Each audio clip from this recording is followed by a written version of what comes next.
Bueno, tenemos a Natalia Prado Marrón, que nos hablará del Challenge Test, los ensayos de desafío como herramienta de seguridad alimentaria y vida útil. Bueno, buenos días a todos. Muchas gracias a Mer por la invitación a mí personalmente y a la organización a la que represento para hacer la presentación de esta charla sobre los Challenge Test, los ensayos de desafío como herramienta de seguridad alimentaria y vida útil. Muy brevemente, yo trabajo en Asincar, es un centro tecnológico que está en el Principado de Asturias. Tenemos 4 pilares de trabajo que son el laboratorio, tenemos un laboratorio acreditado, hacemos trabajos de consultoría, formación, tanto empleados como desempleados, y cada vez más importante el pilar de la I+D para acompañar a las empresas del sector agroalimentario en la inmersión dentro de lo que es la innovación. Y bueno, sin más dilación, comienzo un poco a tratar el tema que nos ha traído aquí. Entonces, bueno, ya hemos hablado largo y tendido sobre la seguridad alimentaria, algo que seguro que a todos los que estamos aquí nos preocupa. Y entonces, bueno, voy a hacer una pregunta que puede resultar una obviedad, ¿no? ¿Cuáles son las repercusiones de la falta de inocuidad alimentaria? Pues por una parte reclamaciones por parte de los consumidores, pérdidas en la producción, probablemente la mayor gravedad que tenga son las toxinfecciones alimentarias, puede resultar un problema para la salud pública, penas y sanciones legales y también para las empresas, esto también es importante, la pérdida de imagen y credibilidad en el mercado. Lo hemos visto con los últimos brotes y crisis alimentarias que cada vez además estamos más acostumbrados a verlos en los medios. Bueno, esto es un poco un resumen sacado de los casos notificados de zoonosis de la Unión Europea. Sabéis que todos los años sacan el informe sobre las últimas zoonosis reportadas dentro de la Unión Europea. ¿Vale? A día de hoy, Campylobacter o la campylobacteriosis es la enfermedad alimentaria que mayor prevalencia tiene, seguido de cerca por la salmonelosis. Si nos centramos más en 2 de los patógenos, salmonela, vemos que en 2021 se han notificado 60.050 casos de enfermedad con 71 defunciones, ¿vale? De manera que el número de casos en la Unión Europea declarados de salmonela sigue siendo bastante elevado. Y luego ya, por ejemplo, también si nos centramos en listeria, en 2021 el número de casos frente al año anterior ha aumentado, notificados han sido 2.183 casos y aquí lo más preocupante, como ya adelantó Javier en su presentación, la elevada tasa de mortalidad que tiene el patógeno, ¿vale? Hablamos de que ha habido en 2021 196 defunciones causadas por el patógeno Listeria monocytogenes por listeriosis. Entonces, bueno, sabéis que este es un poco el marco en el que nos movemos, el marco epidemiológico, y dentro de la Unión Europea también, bueno, vamos a centrarnos un poco en el marco legal, que seguro también que todos conocéis plenamente, que es el Reglamento 2073-2005, que ya nos acompaña desde hace unos cuantos años, relativo a los criterios microbiológicos aplicables a los productos alimenticios. Y quiero marcar el reglamento como punto de partida porque los Challenge Test sí que están contemplados en este reglamento que, como digo, ya nos lleva acompañando unos cuantos años, ¿vale? Entonces, bueno, las empresas alimentarias, como sabéis, son los responsables de definir el tipo de producto, frecuencia de muestreo, el análisis de tendencia de los resultados, la verificación de los procedimientos y la aplicación de las medidas correctivas que sean necesarias en cada caso. Y una cosa importante, que garantizar el cumplimiento de los criterios de higiene de los productos que la empresa tiene bajo su control y de los criterios de seguridad alimentaria debe ser a lo largo de toda la vida útil del producto, de manera que la responsabilidad como elaborador de productos alimenticios va hasta el final de la vida útil. Somos responsables de nuestro producto hasta la vida útil declarada en la etiqueta. También indica el reglamento que los explotadores de las empresas alimentarias que produzcan alimentos listos para el consumo susceptibles de plantear un riesgo de Listeria monocytogenes deben tomar siempre muestras de las zonas y el equipo de producción como parte de su plan de muestreo. Esto también lo mencionó Alfredo en su ponencia anterior y también Javier, donde vemos que cada vez tiene más importancia el monitoreo, ya no solo de producto final, esa verificación final de que todo está bajo control, sino que tenemos que centrarnos cada vez más en esa contaminación cruzada, en esa posible presencia de los microorganismos que bien alteran o, peor todavía, que pueden causar consecuencias de presencia de patógenos en el producto, realizándolo a través de planes de muestreo en las superficies, que cada vez toma más importancia. Y luego también indica que cuando sea necesario, las empresas deben realizar estudios que investiguen el cumplimiento de los criterios microbiológicos a lo largo de toda la vida útil del producto, garantizando, por un lado, la seguridad alimentaria, que sabéis que es la prioridad a la hora de comercializar alimentos, y la estabilidad de los mismos, el que permanezcan sin alteración a lo largo de su vida útil.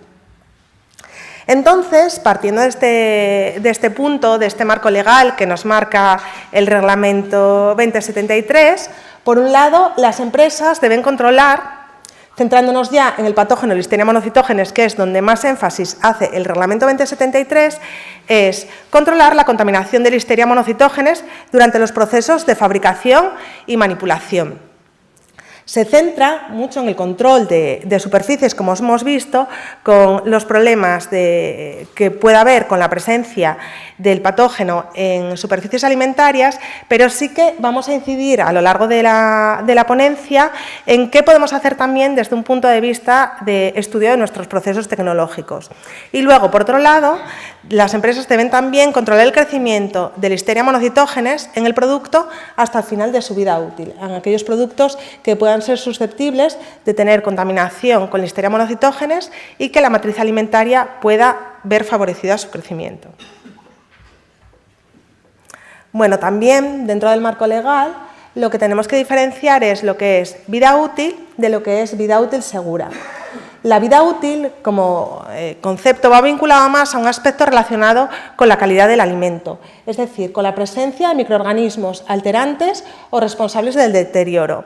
En este caso, lo que nos tenemos que marcar es un nivel de deterioro, un valor umbral. Esto realmente la legislación, cuando hablamos de grupos bacterianos amplios, como puede ser para la determinación de vida útil, recuento de flora total o aerobios mesófilos o recuento de enterobacterias, estos umbrales realmente tendremos que marcarlos en base a los aspectos vinculados a la calidad del producto, de manera que los marcamos en base a aspectos también sensoriales o monitorización de otros parámetros vinculados a la calidad, ¿vale? Esto lo tenemos que diferenciar de vida útil segura. La vida útil segura va vinculada más a la seguridad alimentaria, centrándonos en la determinación de microorganismos patógenos. Y aquí ya no hablamos de nivel de deterioro, sino lo que nos tenemos que marcar es el nivel de peligro. Explícitamente en la legislación está claramente marcado para Listeria monocytogenes, donde aquí el nivel de peligro para un alimento sería el que, como comentaba Javier, superar esas 100 UFCs por gramo, ¿vale? De manera que el nivel de peligro es significativamente diferente a lo que nos podemos marcar frente al nivel de deterioro.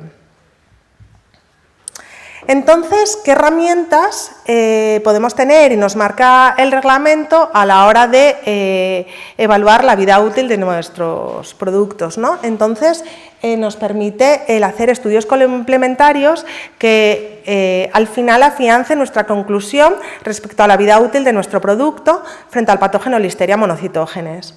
Una de las herramientas es la microbiología predictiva. Es decir, la elaboración o uso de modelos matemáticos. Sabéis que existen modelos matemáticos de uso libre que nos pueden predecir cómo se puede comportar el alimento, el microorganismo que estamos monitorizando, por ejemplo, Listeria monocytogenes, en una matriz alimentaria. Si puede permitir el crecimiento o no puede permitir el crecimiento, ¿vale? En base generalmente a determinadas características del alimento, que suelen centrarse en pH y actividad de agua, fundamentalmente, o concentración de sal, y en características extrínsecas o de conservación, como puede ser la atmósfera gaseosa o las temperaturas de conservación.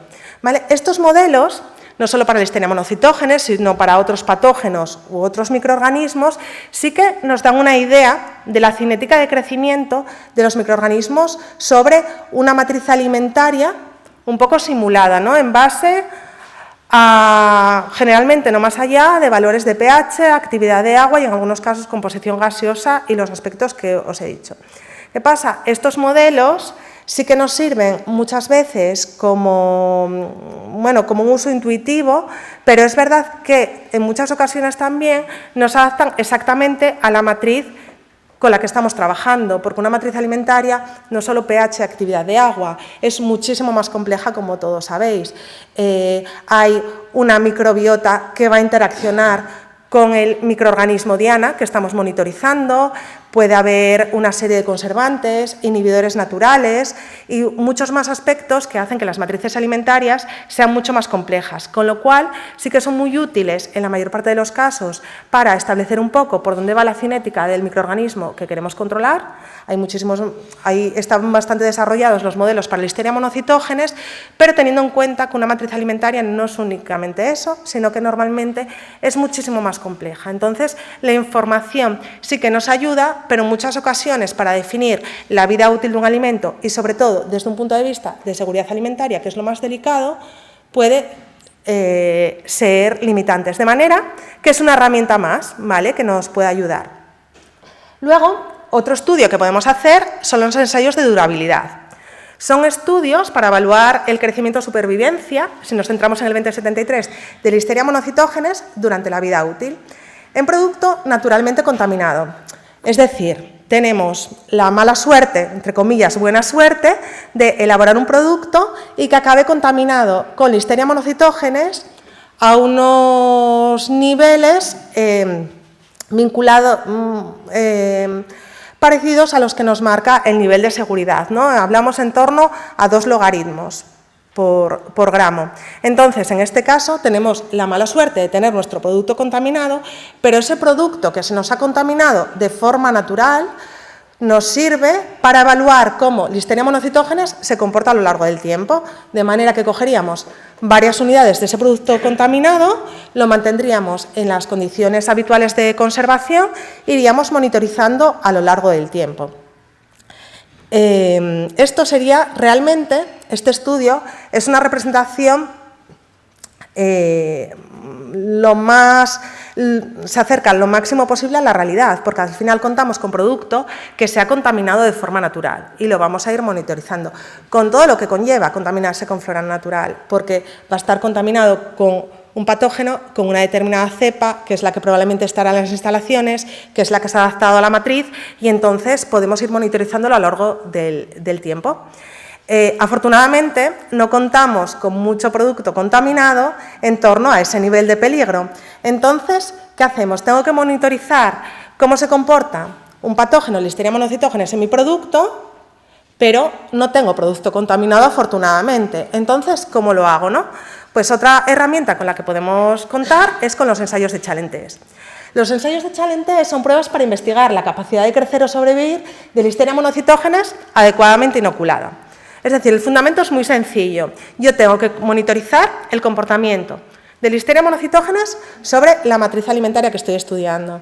Y tengo la suerte de que no tengo producto contaminado. ¿Qué hago? Contamino deliberadamente mi matriz alimentaria tratando de imitar la realidad, y digo tratando de imitar la realidad porque la realidad, imitarla al 100%, es prácticamente imposible, pero tengo que acercarme lo máximo posible a esa realidad, es contaminar de forma deliberada y hacer esa monitorización a lo largo del tiempo. O sea, al final estoy monitorizando el patógeno sobre la matriz real, sobre mi alimento, no sobre un modelo. Entonces, esto nos da una visión también de qué ocurre con Listeria monocytogenes en concreto o con cualquier otro microorganismo diana que desee monitorizar en mi matriz alimentaria. Bueno, Una pregunta también, que sé que todos conocéis la respuesta, que es si existe el riesgo cero. ¿Existe el riesgo cero? ¿Tenemos la seguridad de que nuestro producto, el 100% de las veces que fabriquemos, no tiene ningún tipo de riesgo?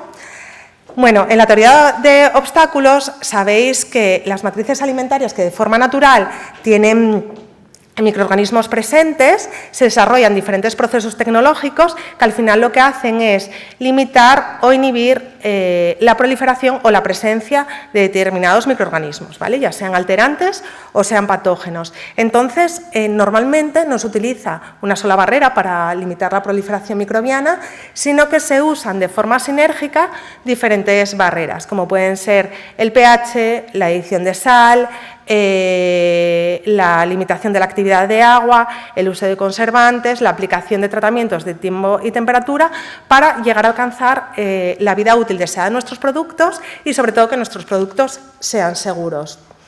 Pero, claro, nosotros tenemos un producto que está desarrollado base a estas premisas, la teoría de obstáculos, un producto que es más o menos estable y que hemos comprobado que es seguro, ¿vale?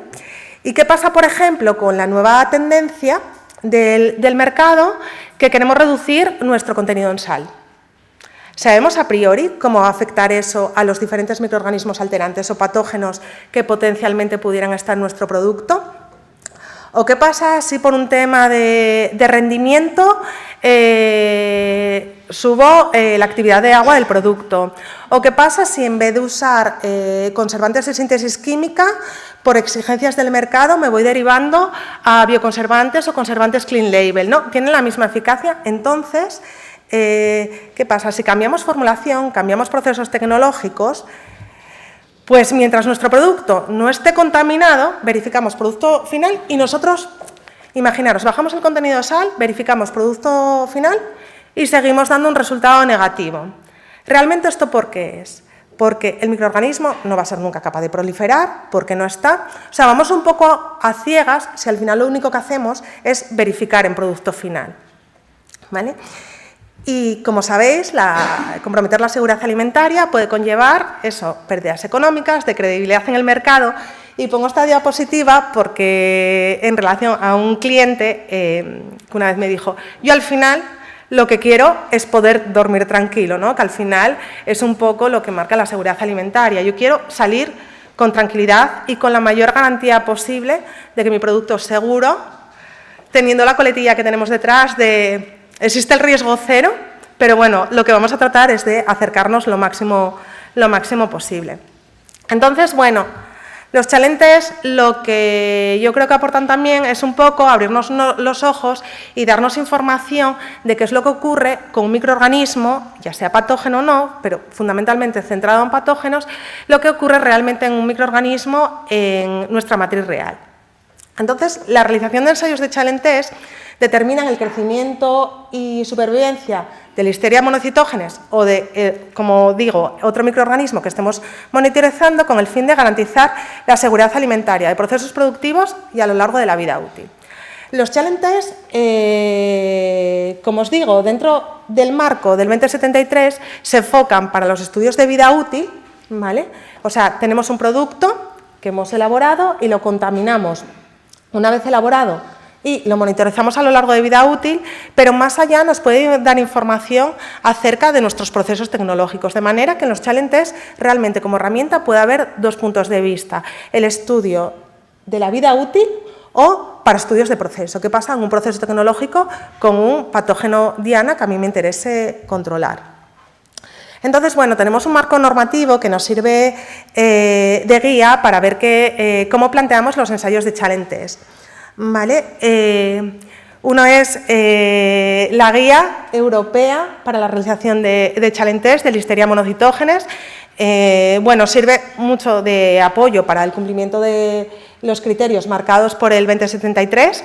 Va enfocado a estudios de vida útil y para Listeria monocytogenes de forma más específica.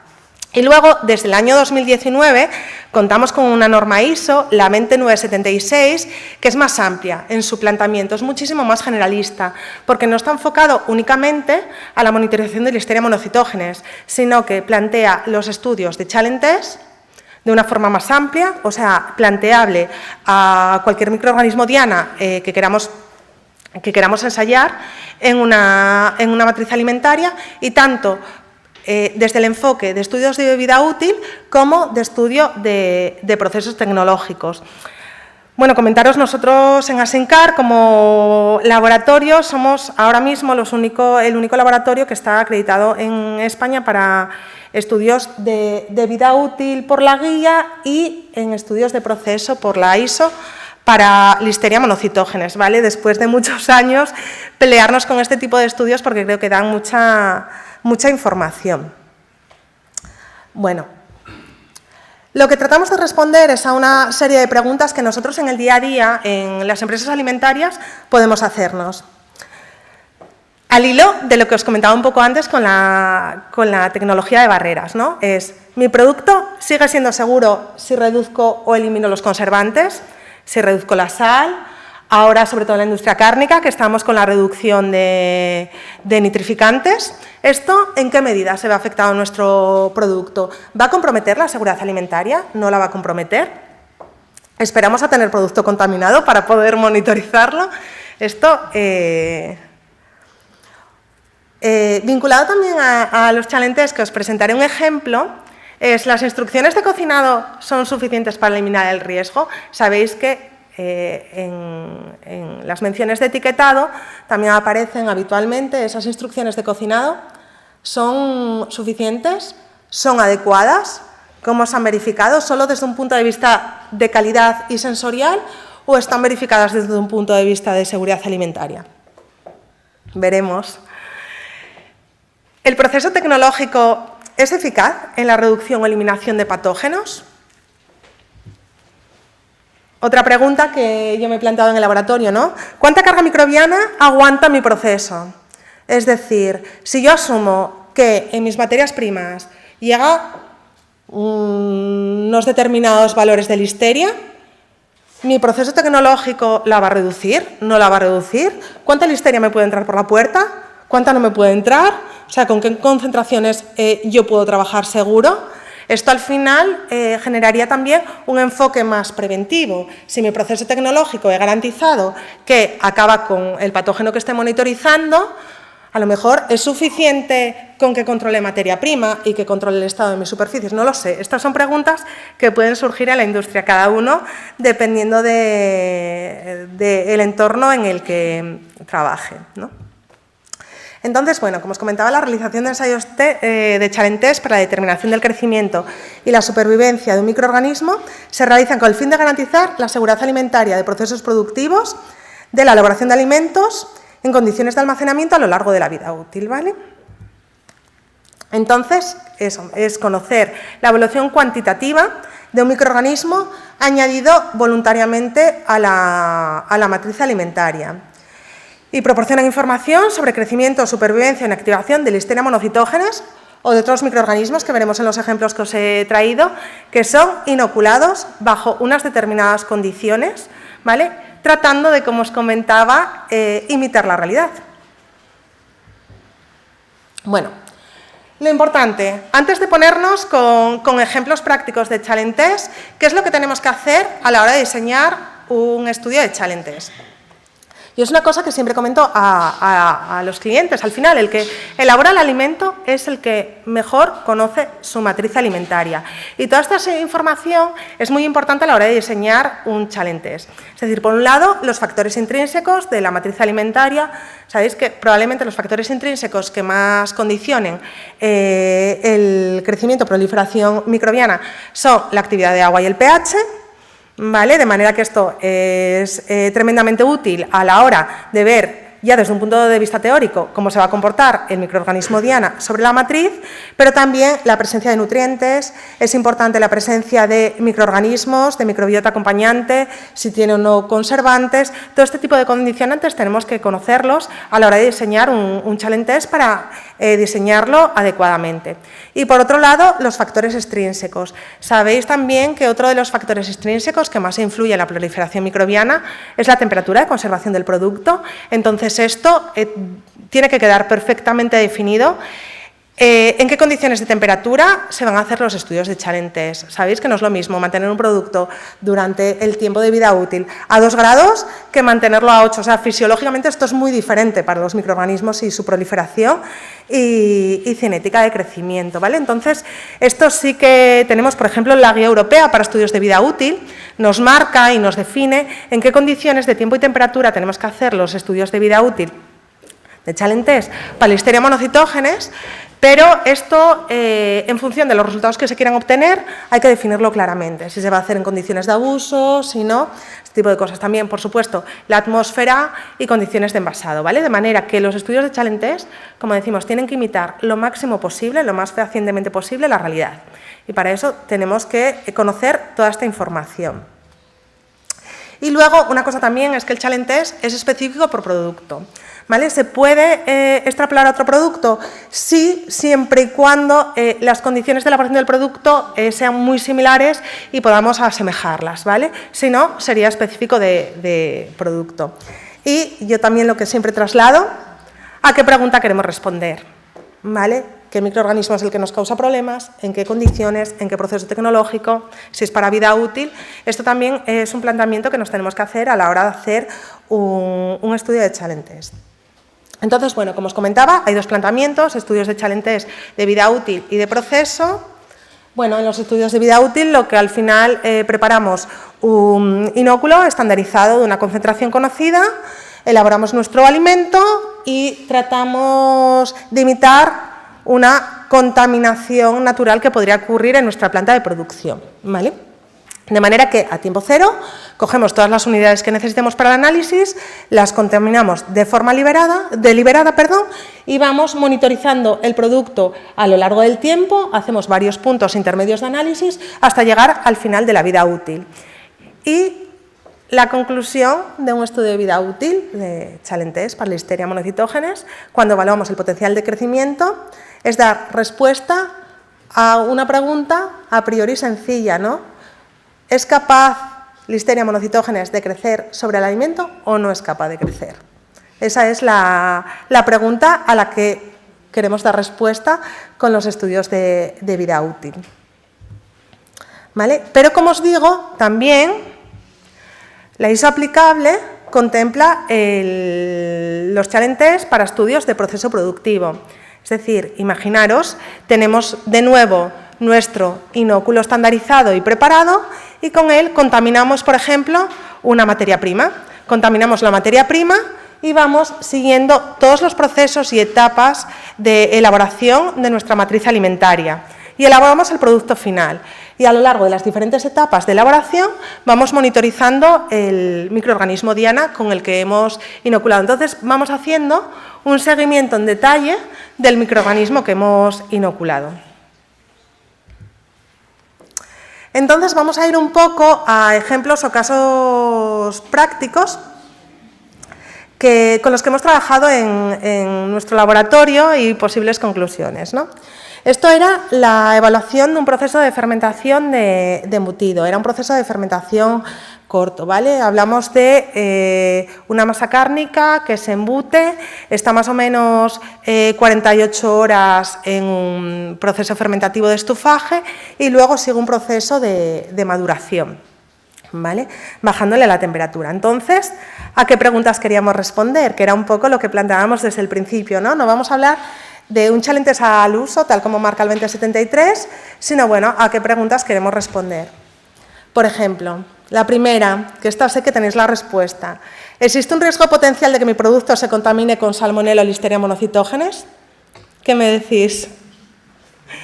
Materia prima cárnica, producto fresco, ¿puede entrar? ¿Cuánto? Podemos asumir mucho, poco. ¿El proceso fermentativo y de maduración es capaz de controlar los posibles patógenos? A priori, ¿qué me diríais? Vamos a añadir sal, ¿no? Va a bajar la actividad de agua. Va a un proceso de secado o maduración, con lo cual esa actividad... Vamos a tener fermentación, va a bajar el pH. ¿Qué decís? ¿A priori? A priori creeríamos que sí, pero tenemos un poco de duda por lo que veo. No lo sé. ¿Cuál es la concentración límite de uno de estos patógenos en la materia prima? Es decir, claro, el proceso fermentativo y de maduración es capaz de controlar los posibles patógenos. Vamos a asumir que sí, pero ¿cuánto de los patógenos? ¿Con cuándo nos puede venir la materia prima? No sabemos. Bueno, nosotros queríamos dar respuesta a estas preguntas. Si veis, las imágenes son imágenes reales, entonces lo que hacíamos era, en este caso, elaborábamos embutido y lo que contaminábamos era la masa de embutido. ¿Por qué lo hicimos así y no lo hicimos en escala de laboratorio? Porque sabéis que los procesos fermentativos y de secado y maduración son muy variables. Tratar de imitar eso en una escala pequeña no representativo de la realidad. ¿Y qué dijimos con los challenges? Que queremos imitar lo máximo posible la realidad. Entonces, por eso, sobre todo por el proceso fermentativo de maduración, hacerlo en escala pequeña era complicado tratar de imitarlo. Entonces, bueno, nos fuimos a lo loco, ¿vale? A preparar cantidad, añadiendo patógeno con mucha medida de contención. Y, a ver, entonces, bueno, inoculamos la masa cárnica, embutimos ya en un caso con listeria y en otro con salmonela, y llevamos el producto a un proceso de fermentación y luego de maduración. La pregunta a la que queremos responder, ¿es seguro mi producto? Y para eso nos lanzamos al challenge vinculado a quiero dormir tranquilo, ¿no? Entonces, bueno, si veis, bueno, en la gráfica de la izquierda lo que tenemos es un challenge de salmonela y en la derecha un challenge de listeria. Bueno, os cuento que no os había contado todo el secreto. El producto original estaba sometido a fermentación espontánea, es decir, era un producto que se elaboraba tradicionalmente así, contando con la microbiota propia de instalaciones, de la materia prima y demás, y se sometía a un proceso de fermentación espontánea.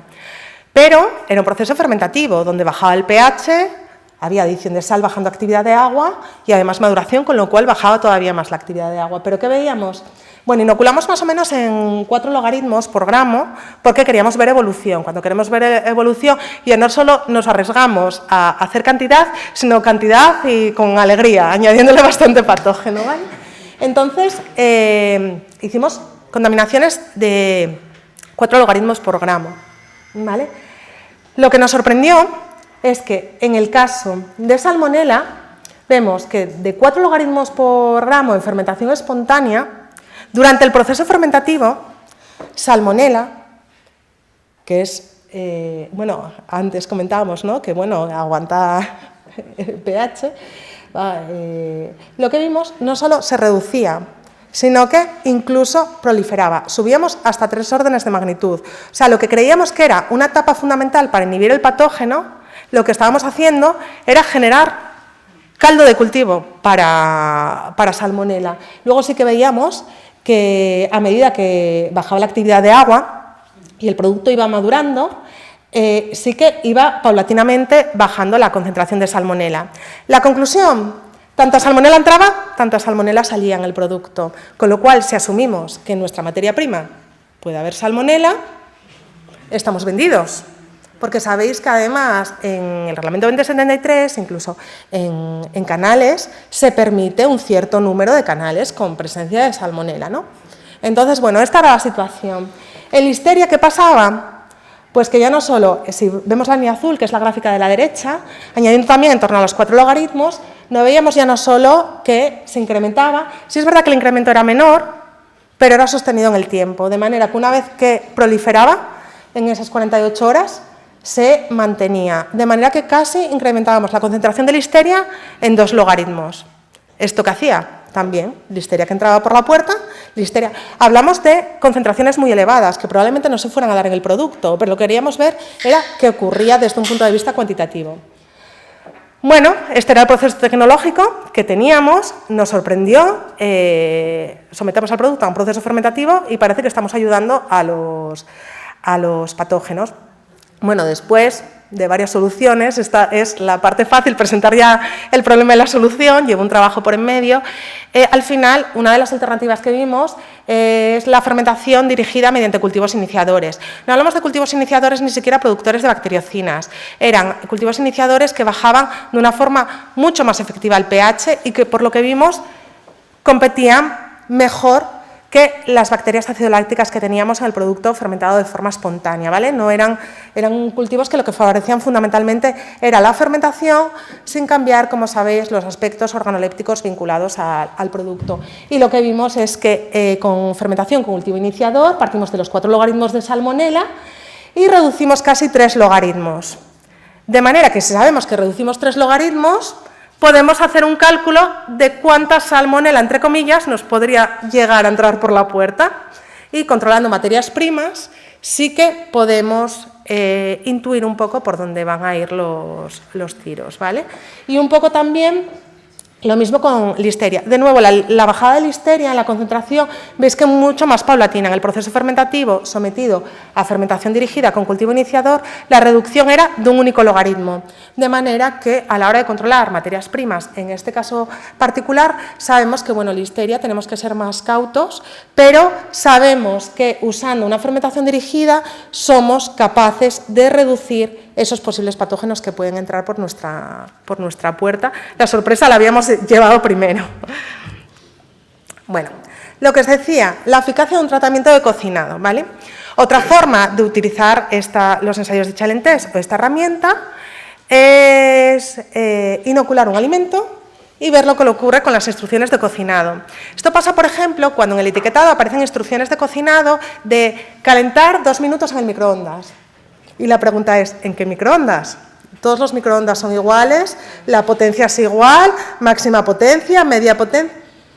Bueno, pues esta es información que de cara a las recomendaciones de uso y del etiquetado puede llegar a ser interesante, ¿no?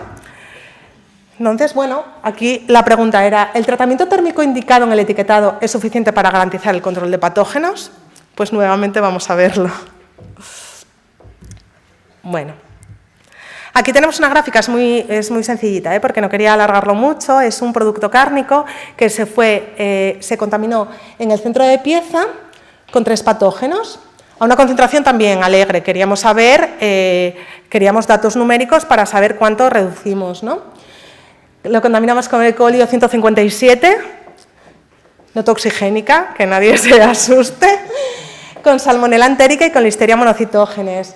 Donde veis las primeras barras son las de la contaminación artificial, sometimos al tratamiento térmico declarado en el etiquetado y vimos el resultado. Pues con E. coli llegamos por los pelos a 3 logaritmos, pero con Salmonella entérica y con Listeria monocytogenes no, la reducción con el tratamiento térmico recomendado era bastante limitada frente a lo que esperábamos. De hecho, esperábamos no obtener recuentos, por lo que os digo, ¿no? En que monitorizamos temperatura, 3 minutos en el microondas, 2 minutos en el microondas, en qué condiciones, cómo. Bueno, esta es información, lo que nos da el challenge test es información para luego saber cómo manejarla y ver qué podemos hacer. Bueno, la eficacia del envasado en atmósfera modificada, por ejemplo. La atmósfera gaseosa empleada limita la proliferación de Listeria monocytogenes. Hay veces que parece que por añadir una atmósfera modificada ya lo tenemos todo hecho en el producto. Sabéis que fundamentalmente la atmósfera modificada lo que hace es aumentar la fase de latencia, pero un momento que el microorganismo encuentra su nicho y supera esa fase de latencia, llegamos rápidamente otra vez al crecimiento exponencial. Entonces, bueno, esto es muy sencillo, una evolución de Listeria monocytogenes en vegetal 4ª gama basada en atmósfera modificada y veis que en poco tiempo 2 logaritmos más casi. ¿Vale? Y luego, por ejemplo, con el tema que os hablaba del cambio de conservantes, la eficacia de un nuevo conservante. En este caso, lo que estamos utilizando era un bioconservante. Sabéis, la tendencia, como os comentaba, de eliminar los conservantes de síntesis química por clean label, bioconservantes. Entonces, bueno, queríamos ver lo que ocurría en un conservante añadido sobre la superficie de una loncha. El conservante aplicado es eficaz para controlar la proliferación de Listeria monocytogenes. Entonces, lo que ensayamos es producto sin conservante frente a producto con bioconservante, ¿vale? Y bueno, esto es un poco lo que vimos. Sin adición de conservante el producto, pues partimos de 3 logaritmos a más de 5, aumentamos más o menos 2 logaritmos y medio, casi 3, y con el bioconservante sí que vimos que, bueno, aunque la bajada no era muy considerable, sí que limitaba bastante la proliferación de Listeria monocytogenes en este caso. Entonces, bueno, es un poco ejemplos de los usos, más allá de lo que marca el 2073, de los usos que se pueden dar a los ensayos de challenge test. Al final es, ¿qué ocurre sobre mi matriz alimentaria cuando hago determinados cambios en formulación o proceso tecnológico? Pues al final el planteamiento es sencillo. Añado el microorganismo y veo qué ocurre. Utilidad, como os comentaba, a modo de resumen, validar la vida útil de un alimento bajo condiciones razonables de almacenamiento. Esto lo de razonables yo siempre hago énfasis porque sabemos que a 2 grados no va a ser lo mismo que a 8, como os comentaba antes. Asegurar si el producto, bajo unas condiciones determinadas, soporta el crecimiento del microorganismo inoculado. Determinar si los cambios en las características intrínsecas o extrínsecas de una matriz alimentaria tienen un efecto significativo sobre el microorganismo en estudio. Y obtención de datos incluso para el desarrollo de modelos que simulen el efecto que el tiempo y la temperatura tienen sobre el crecimiento durante el almacenamiento.